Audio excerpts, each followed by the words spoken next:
Finally, the day has arrived when I don't have to see your face anymore. People who just eat without working should leave. You should be grateful for being allowed to freeload until now. Got it. I won't be coming back. Thanks for everything so far. I quickly packed my stuff and left my in-laws' place, where I had been living for many years. As I left, my mother-in-law seemed very pleased, but only I know a certain sad truth. I'm Sarah, 32 years old, and I work from home. I've been married to Ellen for 5 years. Our life was peaceful until the 4th year of marriage. Suddenly, my usually healthy father-in-law fell ill and needed care. That's when we started living with my in-laws. I wasn't thrilled about moving in so soon, and my husband is their only child, and there's no one else for them to rely on. We ended up taking care of my father-in-law. I considered quitting my job for his care, but luckily, based on my past performance, my company allowed me to keep working from home. The issues with my in-laws started right away. Yep, I dealt with the classic mother-in-law and daughter-in-law clash. Sarah, hurry up and handle the cooking and cleaning. How long are you going to be lazy and avoid your housework? My mother-in-law demanded. Mother-in-law, I'm working right now. What are you talking about? You're always just clicking away on the computer. The truth is you're just browsing the internet, not working, right? Thinking that using the computer means goofing off on the internet is so outdated. I have permission to work from home for my company. Amidst the household chores and taking care of my father-in-law, I've used my skills to bring my salary back to what it was before. After about 3 months of hard work, when I finally managed to match my previous salary, I felt a real sense of joy. The reason I worked so hard is that Ellen's salary isn't enough to cover our expenses. I thought life would become easier, and I even considered saving money. However, things kept getting tougher, and it felt like my wallet was always losing its contents. Curious, I investigated where the money was going and discovered that Ellen was spending a lot. I'd also found out that my mother-in-law was wasteful with money. Ellen, being a people pleaser, often treated colleagues to lunch and lately was using our credit cards for drinking parties. No matter how much I earn, if Ellen spends more, our finances will dwindle. Meanwhile, my mother-in-law juggled multiple expensive hobbies with friends, paying for lessons and socializing. I can't tolerate the fact that my husband and mother-in-law continue their wasteful spending while leaving all the housework and care for my father-in-law to me. I've ended up covering all our living expenses with my income, making saving money a distant dream. Anxious about this, I decided to talk to my husband and mother-in-law. Ellen and mother-in-law, it looks like our spending has been quite high lately. If this continues, we'll run out of money. Can you both please try to cut back on your expenses? Ellen and my mother-in-law didn't take my words well. I don't want to feel embarrassed. I can't appear stingy in front of my colleagues and subordinates. You get that, right? They won't think poorly of you just because there are times when you don't foot the bill. You don't have to treat them every single time. You might not get it, but maintaining good relationships with your coworkers is crucial for smooth work. Treating your juniors to lunch is one thing, but what about those trips to the girls' bars? That has nothing to do with work, does it? It just seems like you're out for fun. How can you come home drunk and start talking about it even when no one asks you? It implies that you find more enjoyment there than spending time with your family. I'm relieved that Mom understands and agrees. If I skipped my classes, I'd just be stuck at home. I take classes with my friends to make the most of the limited time I have left in this world. But what a terrible daughter-in-law I must be. All she sees is the housework, thinking I don't contribute anything, so I have no right to complain. Seriously though, what's she thinking? A homemaker looking down on us as if from a high horse. Let me make it clear. I am working, earning a steady income, and contributing to this household.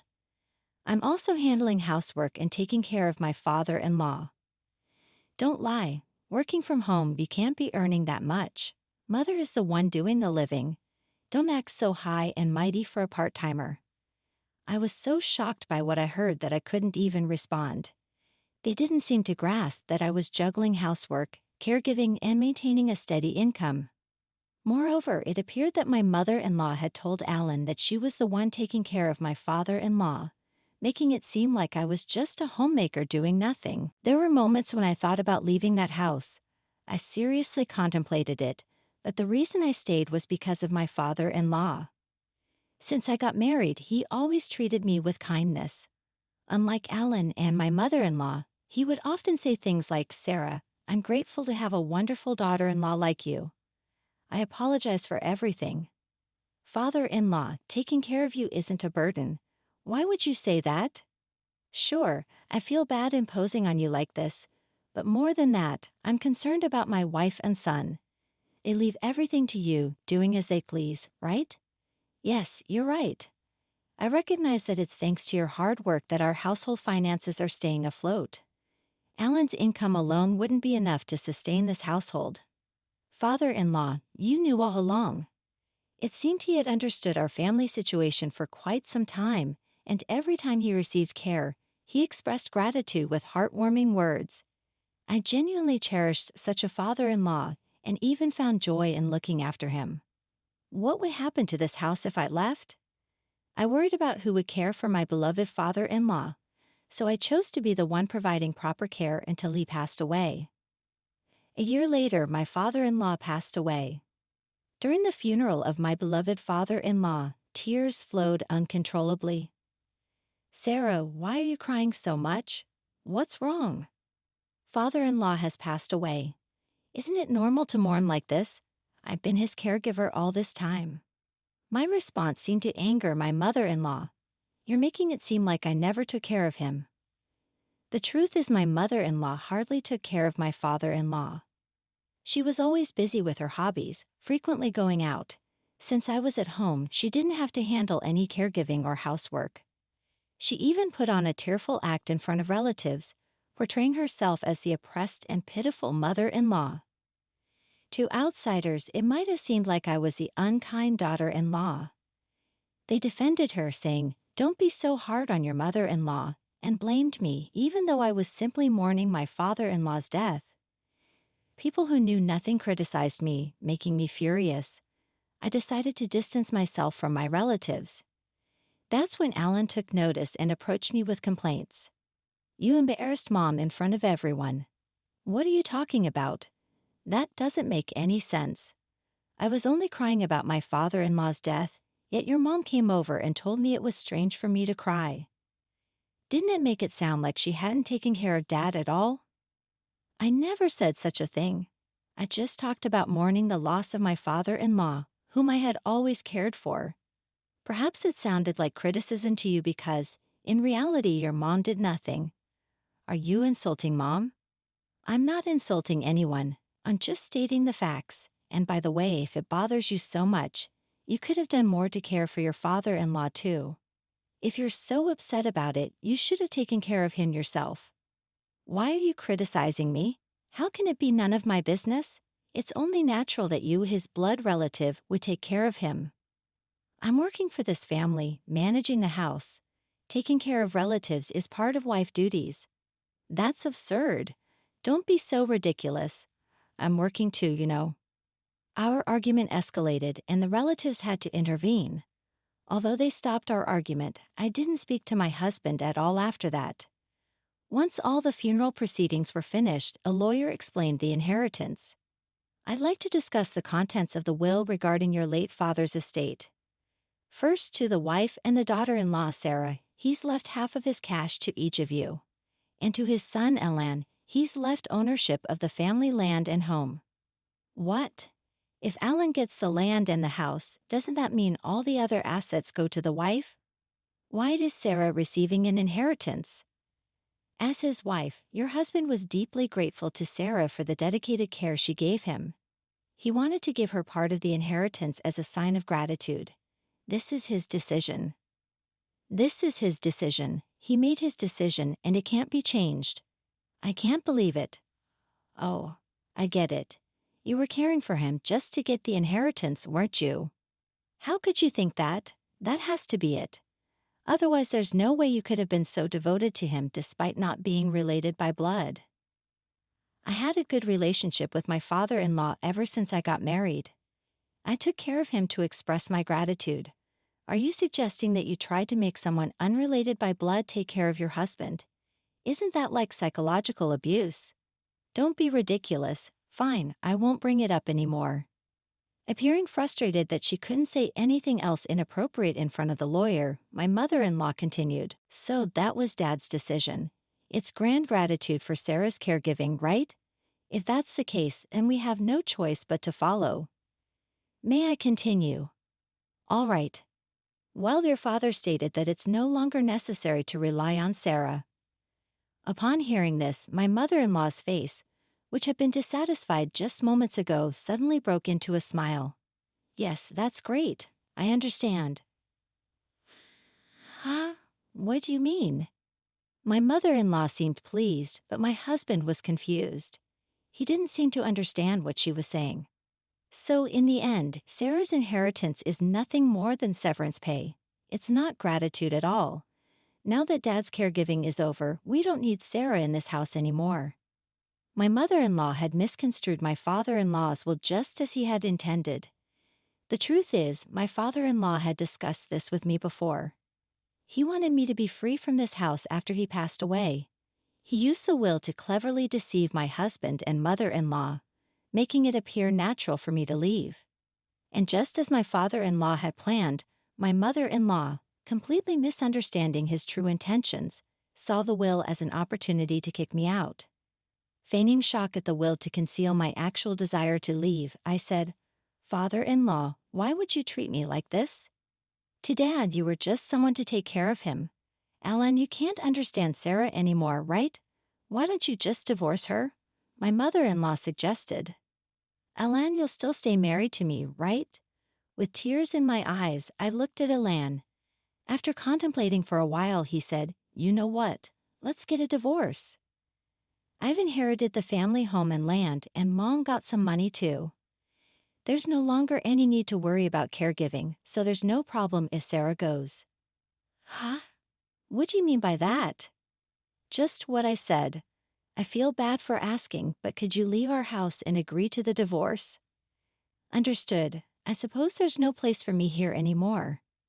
Saying this with a hint of restraint, I retrieved a document from the drawer and handed it to my husband.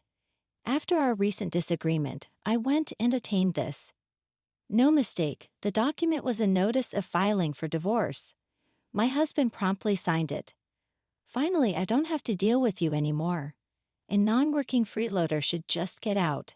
Alan, you should be grateful for us having put up with you. A total freeloader, is that so? Okay, I understand. I'll leave. Thank you for everything up to now. By the way, since the lawyer is here, I want to check one thing. It's okay that I don't get any more than what I've already received from my father-in-law's estate, right? Of course. You seem to have gotten a bit smarter, Sarah. You've been living off me until now, so don't even think about squeezing any more money out of me. Well, I suppose you're right. All right, it's settled then. Please make yourself disappear quickly. I promptly packed my things and left my in-laws' house. Watching me leave, my mother-in-law looked as pleased as could be. They had no idea what would happen to this house in the future. After leaving my in-laws' house, I immediately submitted the divorce notice to City Hall. When I arrived at the apartment I had rented in advance, I couldn't help but shout out loud in the spacious room. Finally, I can be by myself. This is great. Overwhelmed with joy to be free from such a challenging marriage, I was truly grateful to my father-in-law for devising the plan to help me escape my in-laws' home. Subsequently, I relished a comfortable life on my own. Having adapted to remote work during my time with my in-laws, I became adept at managing my time, and work proceeded seamlessly. Thanks to that, my income increased, and I enjoyed a content life without any disturbances. Until one day my ex-husband Alan reached out to me. "It's been a while. Why are you calling me?" "We are in a pinch, Sarah. Please help us." "What kind of joke is this? Weren't you the ones who told me to disappear?" "My salary hasn't changed, but for some reason, we're running out of money. We can't live like this." "Oh dear, that's a problem, isn't it?" I decided to deliver the final blow. "That's because you no longer have my income to support you." "Huh? What do you mean?" You still don't get it. Didn't you notice while living so lavishly that your salary alone was not enough? I had thought that we could live on my salary alone, but you're telling me that's not the case? Of course, you squandered your entire salary on yourself. We only got by because I was the one paying for our living expenses. Maybe it's about time you and your mother learned some financial responsibility as adults. So how much were you making then? Let's see. At that time, I was making about $4,800 a month.